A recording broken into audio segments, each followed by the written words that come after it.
mga boto natin ay maituturing na sagrado.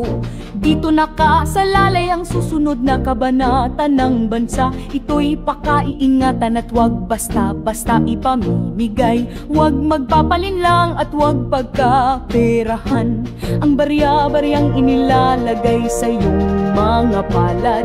Limpak-limpak na salapi ang magiging kabayaran. Silang mga ay babawing kukulimbat, uubusin lahat ang kaban na para sana sa bayan. Kabayan, saan ka lulugar at saan nababagay? Tatawagin ka bang tunay na botante o botante? Boto mo, boto ko at boto nating lahat, magiging timon sa ating bansang Pilipinas.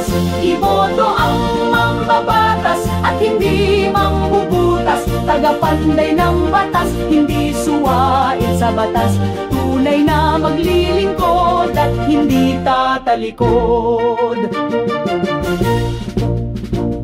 Huwag kang kakampi sa bansang dayuhan, huwag kang palinlang sa matamis na salita, huwag kang makikinig sa budol na paninira, at huwag makiisa sa pagbagsak ng ating bansa.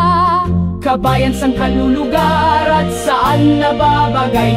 Tatawagin ka bang tunay na botante o bobotante?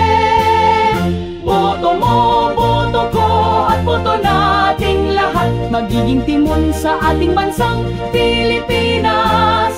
Iboto ang mambabatas at hindi mambubutas, tagapanday ng batas, hindi suwain sa batas, tunay na maglilingkod at hindi tatalikod. Huwag mong sayangin ang lahat ng mga hirap, dugo ng ating mga bayani na dumami.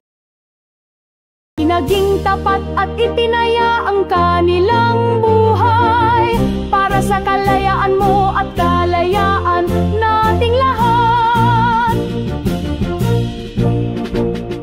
Payag ka bang mapaglaruan ng mga mayayaman, namimigay ng pera para sa kapangyarihan? Pagdating ng araw, yung lubhang pagsisisihan, dahil di mo nakamtan ang kaginhawaan sa buhay.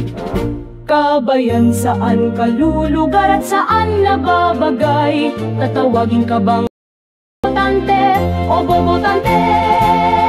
Boto mo, boto ko at boto nating lahat, magiging timon sa ating bansang Pilipinas. Iboto ang mambabatas at hindi mangbubutas, tagapanday ng batas, hindi suwain sa batas, tunay na maglilingkod at hindi tatalikod.